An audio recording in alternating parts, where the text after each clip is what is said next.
भीमरूपी महारुद्रा वज्र हनुमान मारुति वनारी अंजनी सूता रामदूता प्रभंजना महाबळी प्राणदाता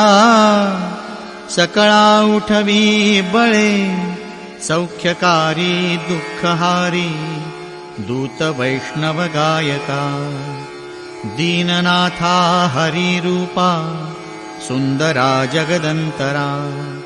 पाताल देवता हंता भव्य सिंदूरलेपना लोकनाथा जगन्नाथा प्राणनाथा पुरातना पुण्यवंता पुण्यशीला पावना परितोषका ध्वजांगे उचली बाहो आवेशे लोटला पुढे काळाग्नी काळरुद्राग्नी देखता कापती भये ब्रह्मांडे मायली नेणो आवळे दंतपंगती नेत्राग्नी चालिल्या ज्वाळा भ्रुकुटी ताठिल्या बळे पुच्छते मुरडिले माथा किरीटी कुंडले बरी सुवर्णकटिका सोटी घंटा किंकिणी नागरा ठकारे पर्वतायसा नेटका सडपातळू चपळांग पाहता मोठे महाविद्युल्लते परी कोटीच्या कोटी उड्डाणे झेपावे उत्तरेकडे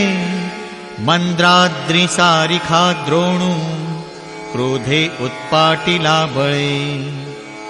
आणिला मागुती नेला आला गेला मनोगती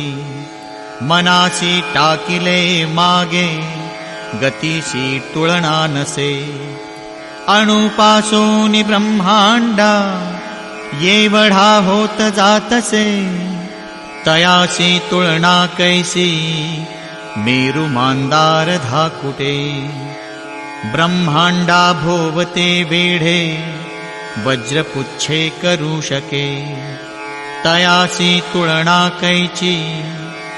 ब्रह्मांडी पाहता नसे आरक्त देखिले डोळा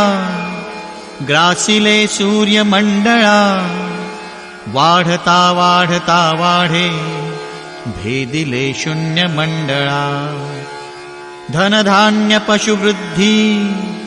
पुत्र पौत्र समग्रही पावती रूप विद्यादि स्तोत्र पाठे करुनिया भूत प्रेत संबंधादि रोग व्याधी समस्तहि नासती तूटती चिंता आनंदे भीम दर्शने हे धरा पंधरा श्लोकी लाभली शोभली बरी दृढ देहो निसंदेहो संख्या चंद्रकळा गुणे रामदासी अग्रगणू कपिकुळासी मंडणू रामरूपी अंतरात्मा दर्शने दोष नासते